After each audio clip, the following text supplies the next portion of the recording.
Hey everybody, this is Russ from Retro Game Core. So buckle up, we're going to do a long review today. We're going to test the ODROID Go Super and do an in-depth review of this device. I've had the device for about a month now, and to be honest, I've been torn about it. I'm not really sure if I love it, or hate it, or somewhere in between. So today we're just going to take a deep dive into all the aspects that I love about the device, and some of the missteps that I found along the way, and I want to bring that all together to help you make a decision of whether or not this is a device for you. Now, this is not a plug-and-play device. For example, I recommend that you change out the joysticks for these other PS Vita analog sticks instead. So even going into this, just bear in mind that you're probably going to need to have a screwdriver handy, as well as buying 2 of these analog sticks. And it's just a very simple example of the fact that this is not an easy device to work with, but when you put the work in, and you get it all working together, there are moments when it's perfect. And sometimes those moments are few and far between. And so the decision point really comes down to whether or not you're willing to get through some of those uncomfortable moments to get to those moments where it works really well. But at this point, I'm really just getting ahead of myself. So let's go and dive into the review itself. So without any further delay, let's jump into it. So we're going to start with stats, and I'm going to gloss over some of these. For example, the chipset on this is the exact same with many other devices. So the RG351 devices, the RGB10, the RK2020, all those devices use the same chipset here. So nothing new here. Performance-wise, you're going to have the exact same performance as on those devices. The big thing about this one is that it has a 5-inch TFT LCD display, which runs at 854 by 480 resolution and a 16 by 9 aspect ratio. In some ways, this is a really good thing, and in other ways, it's not the best. This has a larger 4000 milliamp hour battery, and it says it gets 10 hours of gameplay, and honestly, it is pretty good. I'd say it's at least 6 to 7 hours of gameplay, and a lot of that has to do with the display itself, which requires very little power to run. And last spec is that it is a cheap system. It's $80 to $90, but bear in mind it doesn't come with a micro SD card, so you're going to have to buy one. And then also it has those really junk analog sticks, and I would recommend you spend about $20 to $30 to get the upgraded PS Vita analog sticks instead.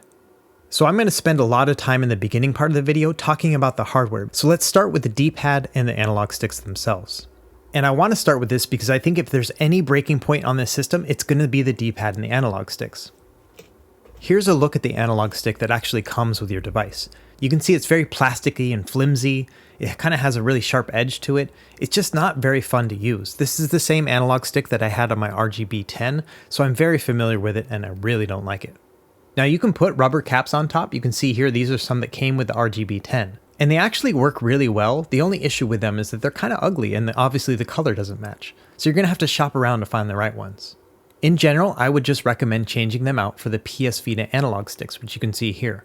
These have this wonderful grippy rubber top to them, and they just feel much better when you're using them with your thumb. They're still a little bit small for a device that's as big as this, but at the same time, I really like them.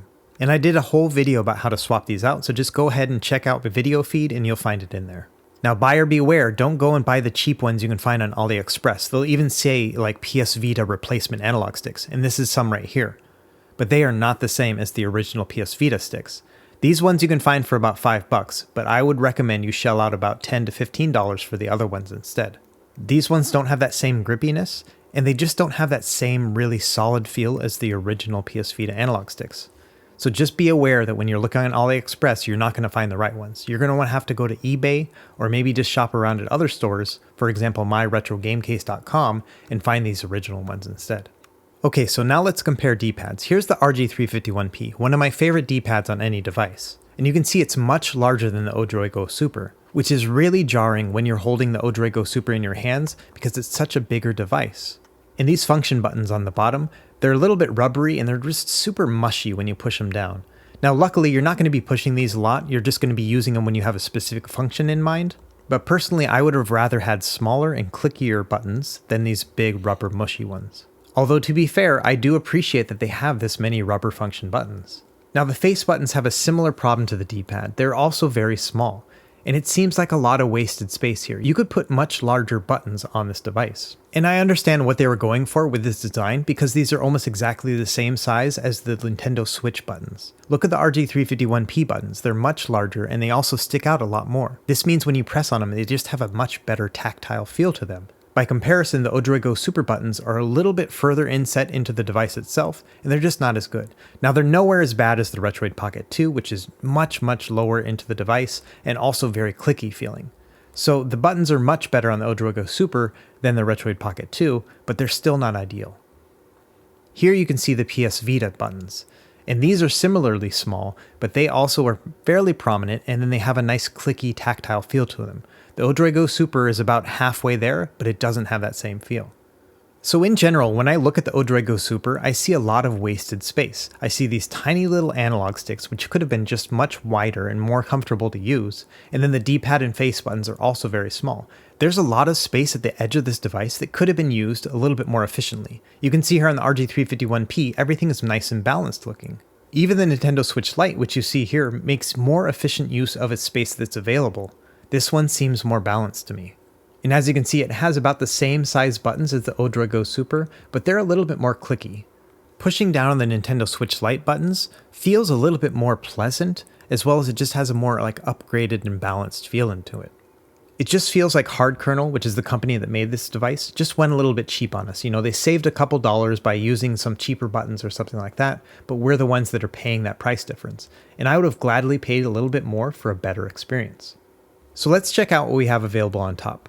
So you have your L1 and L2 buttons here,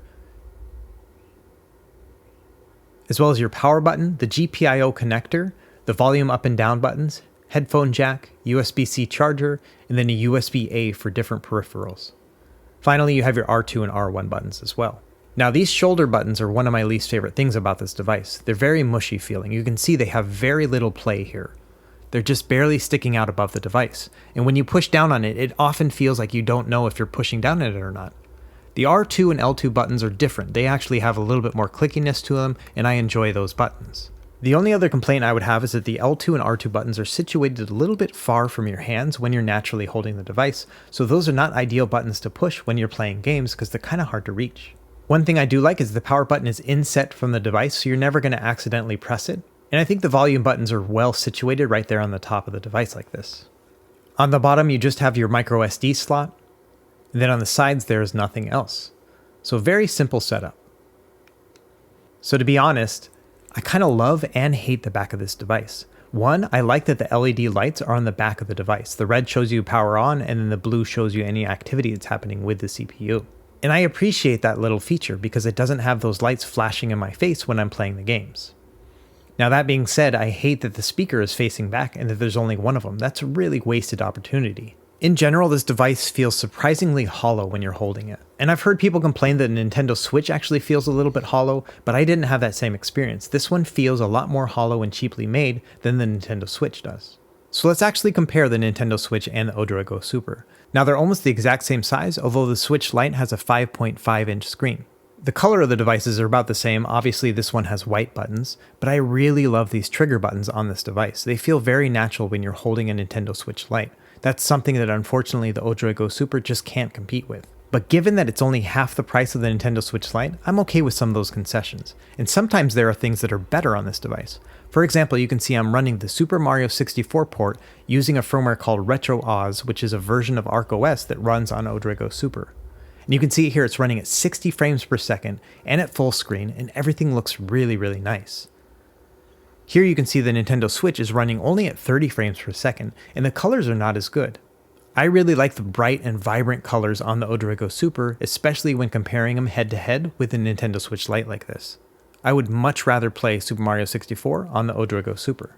Now the Nintendo Switch Lite has the same texture as the ODROID Go Super. It has this kind of gritty plastic feel to it. And honestly, I'm not a fan of it. It feels like somebody has used sandpaper on the device itself. And it tends to collect all of the oils from your hands as you're using it. And with a gray device like this, it kind of darkens the back of the device. And so it's very hard to keep this device looking clean. I would say that the ODROID Go Super is a little bit grittier than the Nintendo Switch, but it's very minimal difference between the two. But going back to that Super Mario 64 port here on the ODROID Go Super, it's just beautiful. This is by far the best experience I've had with this game on any device ever. The colors are beautiful, the gameplay is super smooth, and I love the 60 frames per second. Before this, I really loved the RG351P's version, but you can see the colors just look a lot more washed out. Gameplay is about the same between the two, obviously, because they're running the same chipset, but that color and vibrancy difference is very, very apparent when you have them head to head. It's not always as apparent as it is right here, but in general, there are times when the ODROID Go Super screen is just so much better than the other devices. And this is one of those times. Now, where the ODROID Go Super falls flat is when using 4:3 aspect ratio games like here on the Super Nintendo. You can see I'm running bezels at the top here, so I have bezels that are covering up the extra black space here, but there is a lot of wasted space. You have a 3.5-inch screen on the 351p and a 5-inch on the one above, but really the actual screen sizes are not that different when it comes to the 4:3 aspect ratio. You can see that there's really just maybe like a 1/4 of an inch difference between the sizes themselves. And so despite having a much bigger display, the actual amount of display that you're going to use for gameplay is a lot smaller. But that being said, even with the wasted space, the display itself and the picture you're seeing as you're playing is far superior to something like the RG351P or any of the other ODROID Go Advanced clones. Some people don't like this very vibrant and rich display, but personally I really love it. It reminds me of the PS Vita's OLED display. Now if I stretch out both screens to the 3:2 aspect ratio, you can see that the difference there is also not very big. Bear in mind that there's a good 1.5 inch difference between the sizes of these two devices. As you can see, it's about 2/3 of my finger length here. But then look at how much difference you have in the actual screen itself. When you push them together like this, it's really only about maybe a 1/2 inch difference. And so you're using a lot more device for a little bit more display. And the experience of holding a device that's very fitting, like the RG351P, is much different than the ODROID Go Super because it just feels natural in your hands. You have this good screen to device ratio. This is a very pocketable device. You can just grab it, throw it in your pocket. I would say the ODROID Go Super is the opposite of that. It is a portable device, but I wouldn't say it's pocketable. It's a little bit too big. You can see even my fingers don't touch while I'm holding the device. So maybe this is an ideal device to maybe like take around with you when you're going out and running errands, but it'd be great for road trips or things like that, or if you just want a game on your couch. Like I said, portable, but not pocketable. Now when I compare it to an even smaller device that's running the same chipset like my RGB10, the difference in size is just really, really tangible here.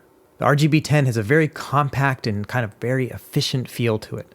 You can see how every millimeter of this device is just so efficiently used.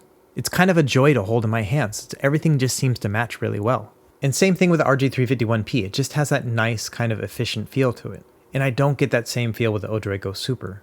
I feel like there's a lot of bulk that doesn't need to be there.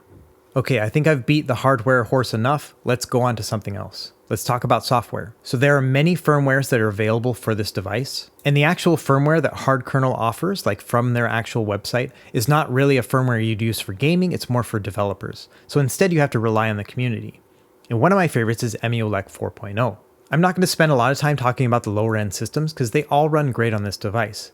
The only negative I really have for it is just that wasted screen opportunity using a 16:9 display for 4:3 aspect ratio games. In general, playing PS1 games, it's going to be just fine. There are no issues here. And thanks to the larger screen, everything is scaled much more nicely. You don't have to do any fiddling with the settings in order to make it look nice like you have to do on the 3:2 aspect ratio devices like the RG351P. And something that's really exciting to me is the developer of Emulation has been working on getting the bezel project working on the ODROID Go Super, which means that when you load up a game, it's going to have game-specific bezels. Right now you have to load them manually. There's a beta version where he's working on it. But as you can see here, I loaded up the Chrono Trigger bezels and they work just fine on this device and they look so beautiful. I really like the idea of using per game bezels like this. And there's a lot to unpack about different firmwares for the ODROID Go Super, way too many to put in a review video, so I'm going to do a different standalone video about all the different firmwares and some of the things that I really like and don't like about those. So stay tuned for that later, but for now let's just kind of move forward with the different games. Now, like I mentioned, you can load these bezels for individual games, but they're not going to change for every game, so instead you have to do it manually. For example, if I turn off Chrono Trigger and I start up Doom, you can see it has these bezels on it. And it's pretty funny to see like these animated characters here while I'm playing Doom, when I'm like killing Martian alien demon things or whatever, but it's something you're going to have to do manually. It's not the end of the world, but I just wanted to point this out as a work in progress, so it's not going to work the moment you turn on Emulation. Now, I've previously shown this in a standalone video, but you can run the Sonic the Hedgehog ports on this Emulation 4.0, and it's just beautiful. I love the widescreen version of these Sonic games. It's really awesome that they can run in 60 frames per second, but my favorite thing is that they're widescreen, which means that you can see more of the screen as you're playing. And it just gives you that little bit of an advantage when you're running in a game like this where everything runs so fast. So here I'm running Nintendo 64 using a different firmware, the Retro OS one I was talking about before. This is the ArcOS version that's running on the ODROID Go Super.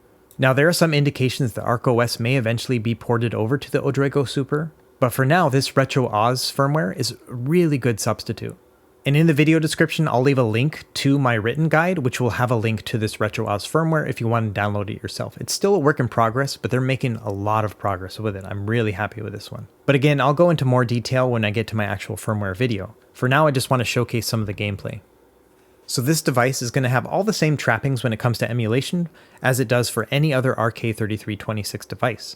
So the RG351P doesn't play Dreamcast well, and neither does this device. So don't expect to have any miracles when it comes to performance. Which, to make a long story short, basically means that Nintendo 64, Dreamcast, PSP are all going to run pretty well, but I wouldn't expect anything great out of them. About half the games are going to play at least playable. Now, one of the nice things about this larger screen is the ability to play DS in larger scale. Not only can you play it with just a single screen there and a nice beautiful display, but you can actually just show both of them side by side, so you can see both screens at once, and they still look pretty big. And that comes in really handy when you're playing a game where you need to see both sides. Personally, I like to have just one screen right there in front of me, and then I use a hotkey to change between the two. But it's really going to depend on your playing style and the game that you're playing. Now the PSP looks good because it's a native 16:9 aspect ratio, so it fills up the screen beautifully. The only issue is the performance is not the best. Lower end games like here with Ridge Racer, they're going to play just fine. But you're not going to be able to play any of the God of War games or Grand Theft Auto games without turning the frame skip all the way up, and it's not going to be a very fun time. So like any other devices that have the same chipset, if there are lower end PSP games you really like, you're going to be able to play them on here. For the others, I wouldn't count on it. Another firmware I want to show off here just for a minute is called Retro Arena. And I like this one because it has a kitchen sink approach. So it has a lot of games that are available for you that aren't available on the other firmwares, especially when it comes to ports. So for example, you can play Half-Life on this one. And I love how Half-Life pushes it to the full screen resolution and it looks really good. You can also play Blue Shift and Counter-Strike on this Retro Arena build. Another thing that works really well in this larger display is the ScummVM emulator. And this is going to be all your point and click adventures. So all of your LucasArts games, your Sierra games, all those games are going to play really well. And they do take advantage of this larger screen. It looks very nice on this device. I'd say of all the devices I've owned in the past, this one runs ScummVM the best. I just love this larger screen, and the native app itself works really well.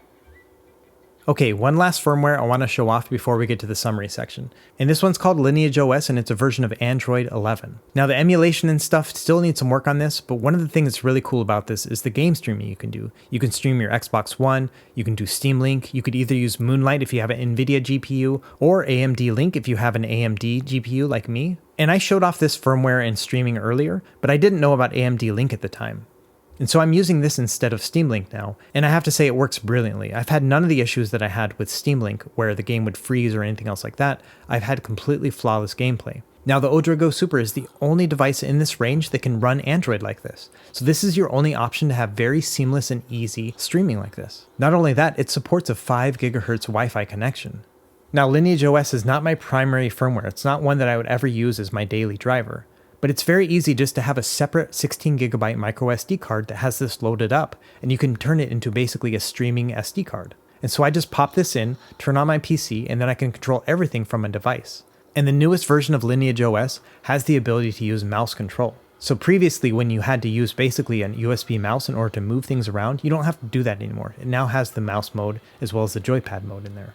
So in addition to streaming PC games like Destiny 2, you can also stream some of the higher end emulators. You can see me here streaming with the Wii U emulator CMU, and I'm playing Mario Kart 8 with a 1080p upscale, and it looks just beautiful on this device. And I've played with this AMD Link here for maybe 3 or 4 hours at this point, and it's super solid. I really love it.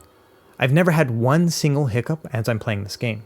And you're not going to need to have like a high-end gaming PC. Basically, you just need to have a PC that has the ability to stream to any of these apps. The only hiccups I've really found are going to be on the PC end. So for example, if it's hard to emulate a certain game, it's not going to stream well, but anything else is going to play just great. And I don't have a ton of emulators running on my PC just because I've been focused so much on retro handheld devices for the past 6 months, 8 months now. But PS2 games run well. Everybody's waiting for a device that can play PS2, right?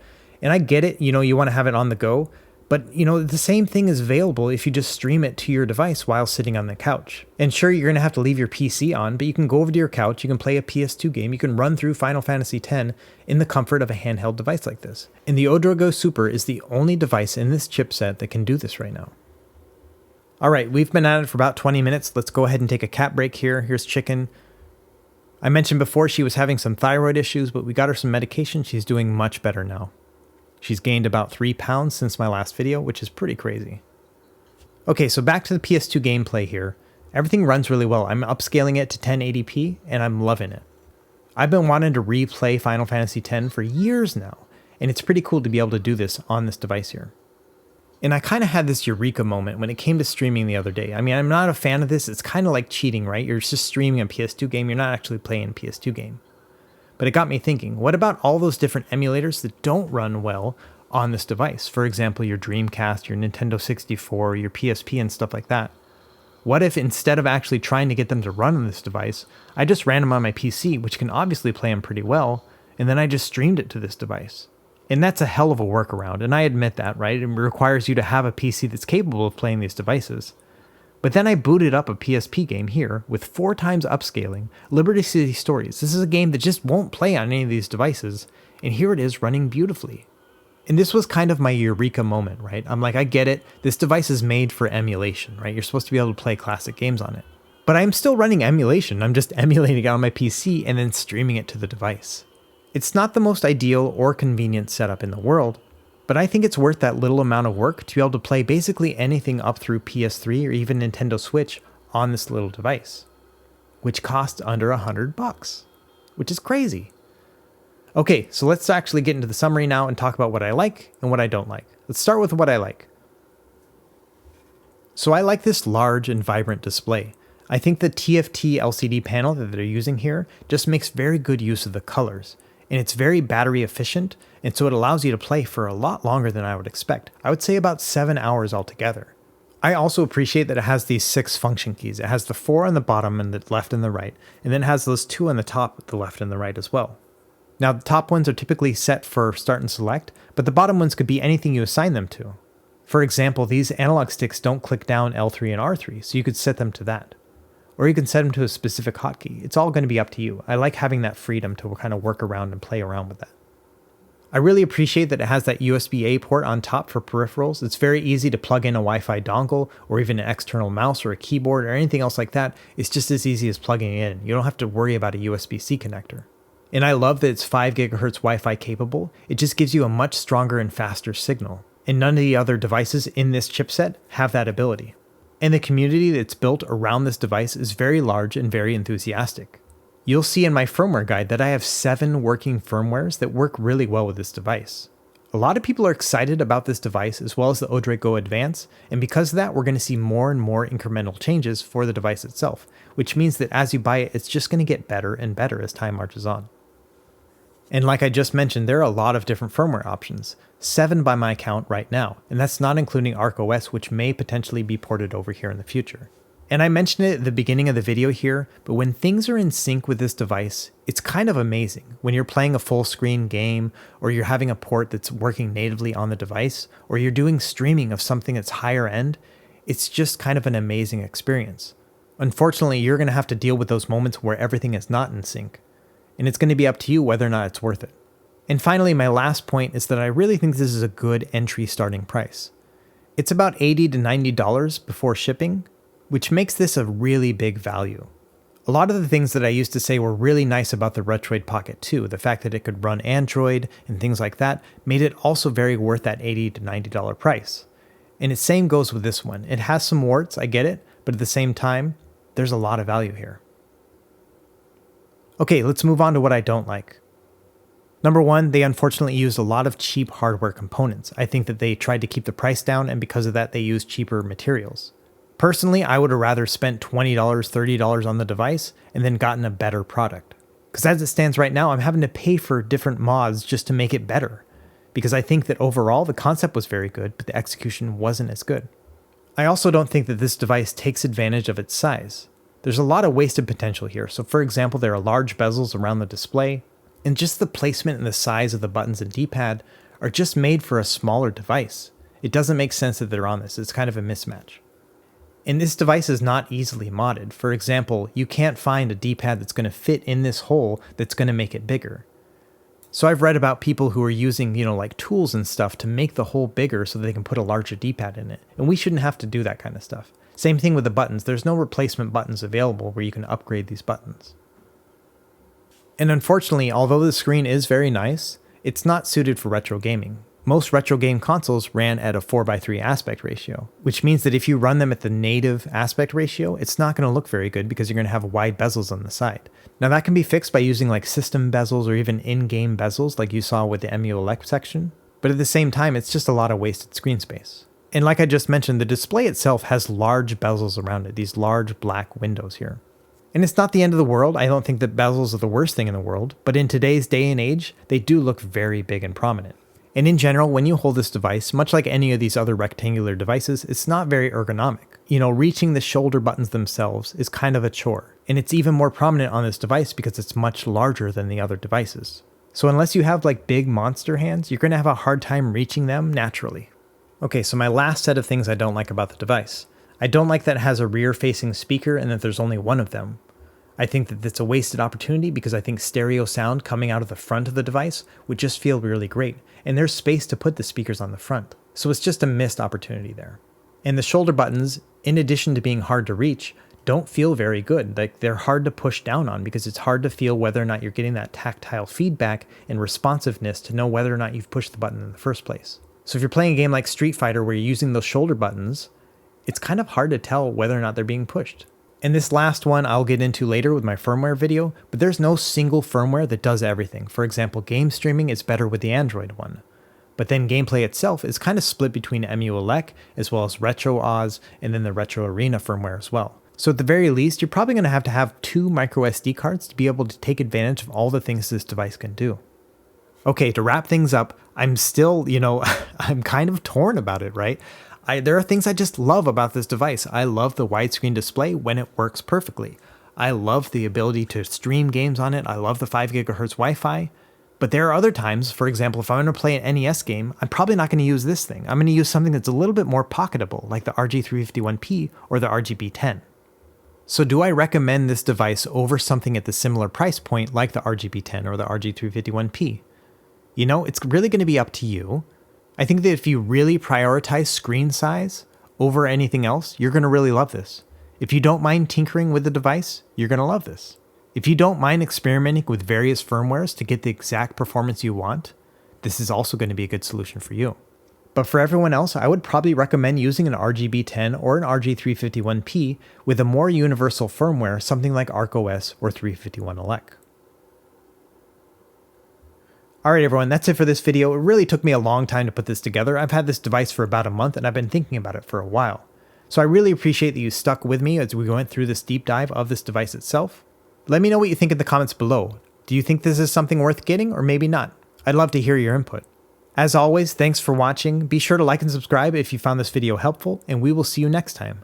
Happy gaming!